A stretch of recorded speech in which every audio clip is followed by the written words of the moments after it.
in our New Testament reading today, we're in Acts 25, and the trial continues. Paul having to give his defence again, different people coming accusing him again, all of that stuff. And we've got this conversation that's then recorded between Festus and the king, King Agrippa, where Festus is basically sort of saying to Herod, help me out here, I don't get it, I thought it was going to be like this is happening, I don't understand this, they're going about this guy called Jesus, what's going on? And at the end of that, the very end of our reading today, King Agrippa says, I want to hear this man for myself.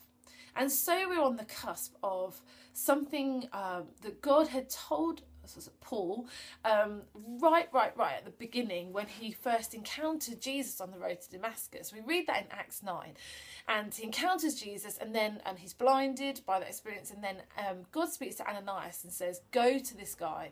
And when Ananias has a question about that, he says, I have told him that he will speak of me before Gentiles and kings, and how much he must suffer. And the suffering for Paul, we've read about it all the way through. There's so much that's been going on, whether it's been beatings, persecutions, abuse, shipwrecks, all kinds of things that have been going on. And now we're on the verge, as I said, of this next bit, that he's going to share his story, God's story, the gospel, in front of kings. It's happening. I wonder how Paul imagined that would happen. Right in that moment when he encountered Jesus, what did he imagine it would look like to speak of God before kings? And maybe he had a sense, because he was shown right from the beginning how much he would suffer.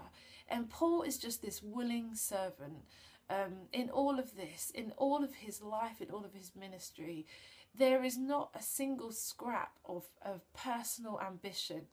And, you know, if you're doing the Old Testament in the year, you'll have seen loads of where God's people are just muddied by personal ambition, and amongst other things. And there doesn't seem to be any of that in Paul.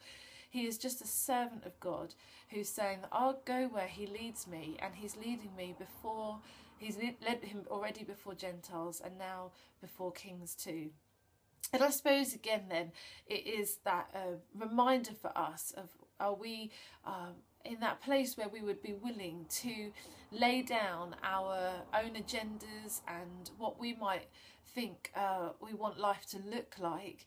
There's nothing wrong with being ambitious. We just need to be ambitious for God and for his kingdom and for the gospel.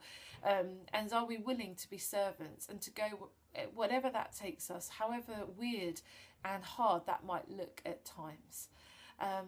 He is a good God, and there's no one else that we want to serve but him. Have a good day, and I'll see you again tomorrow. Bye.